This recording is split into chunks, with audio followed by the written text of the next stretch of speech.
নমস্কার, কেমন আছেন সবাই? আমি কৃষ্ণা। এটা আমার চ্যানেলের প্রথম ভিডিও।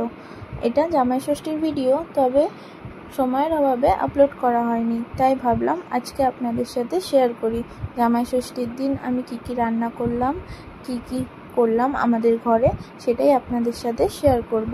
চলুন তবে। প্রথমেই আমি বসিয়ে নিয়েছিলাম গোবিন্দভোগ চালের পায়েসটা খেতে আমাদের ঘরে সবাই পছন্দ করে, তাই প্রথমে পায়েসটাই রান্না করেছিলাম। পায়েসটা হয়ে গেলে আমি একটা জায়গায় পায়েসটাকে তুলে নিয়েছিলাম। পায়েসটা পুরো তোলা হয়ে গেলে তারপরে আমি 5 রকমের ভাজার জন্য সবজিগুলো কেটে নিচ্ছিলাম। প্রথমে কুমড়োটা কেটে নিয়েছিলাম। কুমড়োটা এইভাবে কাটলে কুমড়োর ভেতরে নুন ঢুকতে সুবিধা হয়। সব রকম ভাজার জিনিস কাটা হয়ে গেলে সেগুলো ভালো করে ধুয়ে নিয়েছিলাম। ধোয়ার সাথে সাথে আমি পাঁপড়টাও ভেজে নিয়েছিলাম। পাঁপড় ভাজা হয়ে গেলে সবজিগুলোতে নুন হলুদ মাখিয়ে তেল গরম হতে বসিয়ে দিয়েছিলাম। তেল ভালো মতন গরম হয়ে গেলে এক এক করে সব সবজিগুলো ভেজে নিচ্ছিলাম।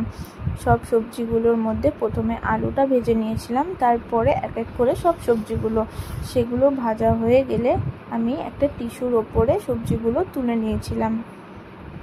মাটনটা রেডি করার জন্য প্রথমে আমি মাটনটাকে ভালো করে 2-3 বার ধুয়ে নিয়েছিলাম। ধুয়ে নেওয়ার পরে মাটনটা আমি 30 মিনিটের জন্য ম্যারিনেট করে রাখবো। তার জন্য 2 রকমের পেস্ট বানিয়ে নিয়েছিলাম। প্রথমের পেস্টটা আমি বানানো হয়ে গেছিলো, তারপরে পেস্টটা আমি বানিয়ে নিয়েছিলাম। মাংস ম্যারিনেট করার জন্য প্রথমে আমি 4 টুকরো রসুন দিয়ে নিয়েছিলাম। রসুনের পরে লঙ্কার গুঁড়ো ও টক দই দিয়ে নিয়েছিলাম। টক দইটা একটু বেশি নিয়েছিলাম, কারণ মাংস ম্যারিনেটে টক দই দিলে মাংসটা নরম হয়। তারপরে আমি হলুদ গুঁড়ো আর নুন দিয়ে নিয়েছিলাম। নুনটা দেওয়া হয়ে গেলে আমি তার ওপরে কাঁচা সর্ষের তেল দিয়ে নেব। কাঁচা সর্ষের তেল দেওয়ার পরে মাংসটাকে ভালো করে মাখিয়ে নিতে হবে।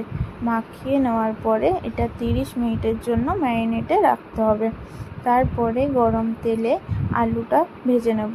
আলু ভাজার আগে আমি পেঁপেটা ভেজে রেখেছিলাম।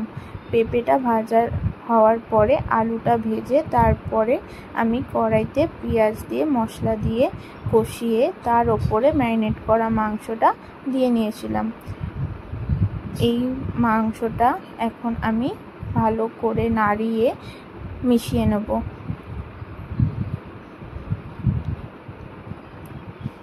মাংসটা পুরোটা দেওয়ার পরে এই পেঁয়াজটার সাথে আমি ভালো করে মাংসটাকে মিশিয়ে তারপরে ভালো করে এটাকে ঢেকে কিছুক্ষণের জন্য রেখে দেব।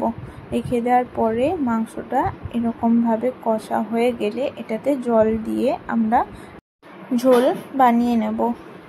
ঝোলটা ফুটে গেলে মাংস রেডি। তারপরে আমি আমার জামাইকে ফলের বাটা দিয়ে আশীর্বাদ করে নিলাম। করে নেওয়ার পরে আমার মেয়ের শাশুড়িও ফলের বাটা দিয়ে আশীর্বাদ করলো আমার মেয়েকে। তারপরে সবাই মিলে একসাথে আমরা খেতে বসে পড়েছিলাম। কীরকম সাজানো হয়েছে একটু বলবেন সবাই, আর কোনো ভুল ত্রুটি থাকলে ক্ষমা করবেন। কেমন হয়েছে জানাবেন, লাইক করবেন, সাবস্ক্রাইব আর শেয়ার। এই ছিল আজকে আমাদের ভিডিও। চলো, টাটা।